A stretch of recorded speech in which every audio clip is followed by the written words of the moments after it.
When many of us think about inherited traits, we straight away think of eye or hair color, skin tone, height, or the blood group. But have you or someone you know have been affected by the effects of inherited trauma or abuse? Yes, you heard it correctly. You can inherit a trauma too. From your parents, your grandparents, and even your great-grandparents. This type of trauma is also known as intergenerational trauma. Today, this is the subject of my video. I'm a healthcare psychologist and therapist, and I make videos on psychology and mental health topics I post every Friday. Make sure you subscribe to my channel and hit the notification bell to not miss any of my new content. Let's get started. Intergenerational or transgenerational trauma can be defined as an exposure of one generation to a traumatic experience that continues to affect subsequent generations. One of the most prominent examples of intergenerational trauma in action is the Holocaust.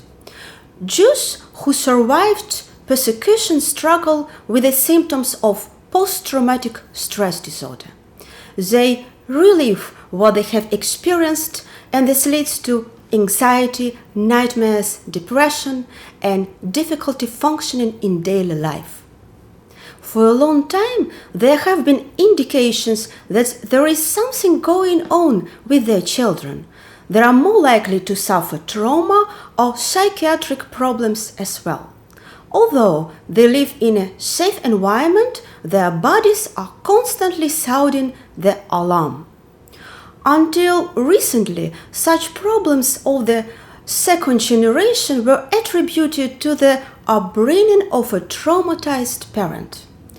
Now it becomes clear that they pass the pain on the next generation in yet another way, and even the one after that. The first remarkable findings came from scientific research with mice. Scientists forced a group of male mice to smell the scent of cherry blossoms several times a day. Immediately afterwards, the animals received an electric shock. After 3 days, the mice were terrified as soon as they smelled the cherry blossom scent. 2 weeks later, they mated mice with other mice that were not involved in the experiment before. The descendants never got to see their fathers. What did they find?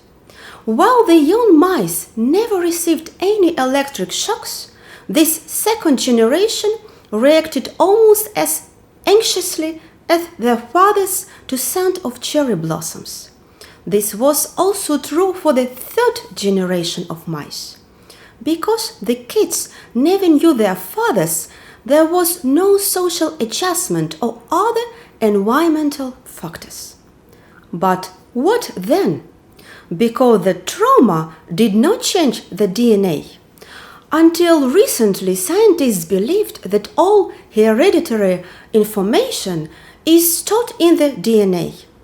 In recent years, it has become more clear that certain molecules, usually methyl groups, that are present on the DNA chains, can switch genes on and off. These methyl groups on a gene arise or disappear due to environmental factors. For example, smoking can cause methyl groups to settle on a gene that suppresses the development of tumors. The gene becomes less active, and that increases the risk of cancer by smokers. So these changes in gene expression can happen without causing changes in the DNA chain, so-called epigenetic changes. That means that grandpa and grandma can leave a trace. Several studies have shown that if grandmother smoked, grandchildren are at higher risk of developing asthma. However, it's more difficult to perform such research on humans than on mice. But there are also a number of researches on humans. For example, a study was performed to look at the prevalence of PTSD in Holocaust survivors. They found that their children, like parents, often have remarkably low levels of the stress hormone cortisol in their blood. Their bodies may have adapted that way to deal with such a huge stress. It was also found that methylation of the gene, which plays a role in PTSD and depression, was 10% higher than in people without a traumatic history. Other, more recent studies have found similar intergenerational trauma by children of 9/11 survivors, especially those children who were in utero during the events of that day. So children of parents with PTSD are probably more prone to depression or chronic stress responses.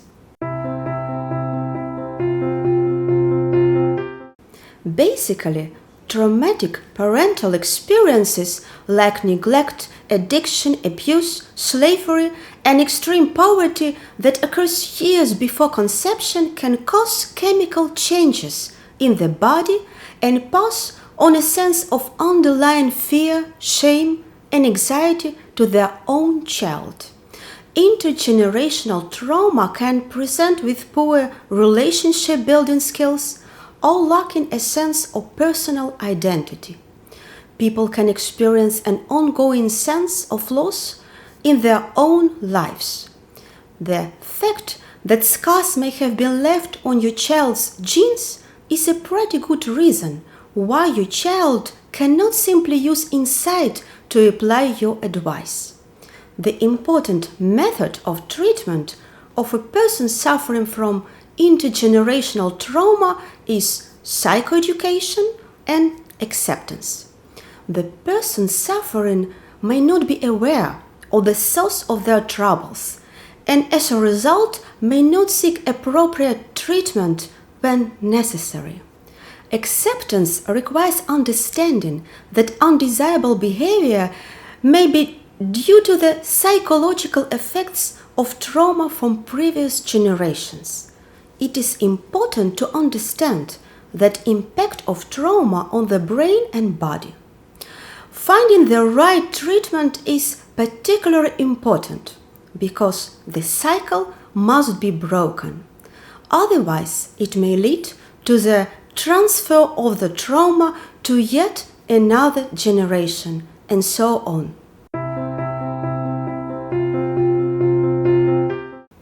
But there is good news too. Positive changes are also possible. Environmental factors can also reverse epigenetic changes. Who lives a healthy life and can prevent this process has a lower risk of cancer. Scientists raised the first and second generation of the traumatized mice in an attractive environment. Over time, the anxiety behavior of mice disappeared. More importantly, the epigenetic changes that cause the traumatic changes also disappeared. This offers hope for new therapies for people with PTSD and other issues. But this also confirms the importance of proper trauma treatment for traumatized parents and their children. That's all for today. Feel free to express your thoughts in the comments down below or on my Facebook or Instagram pages. If you enjoyed this video and want to hear from me again, be sure to hit that subscribe button and turn on the notification bell before you go. But also give me a thumbs up, it motivates me to keep making more content for you. Thank you very much for watching. See you next time.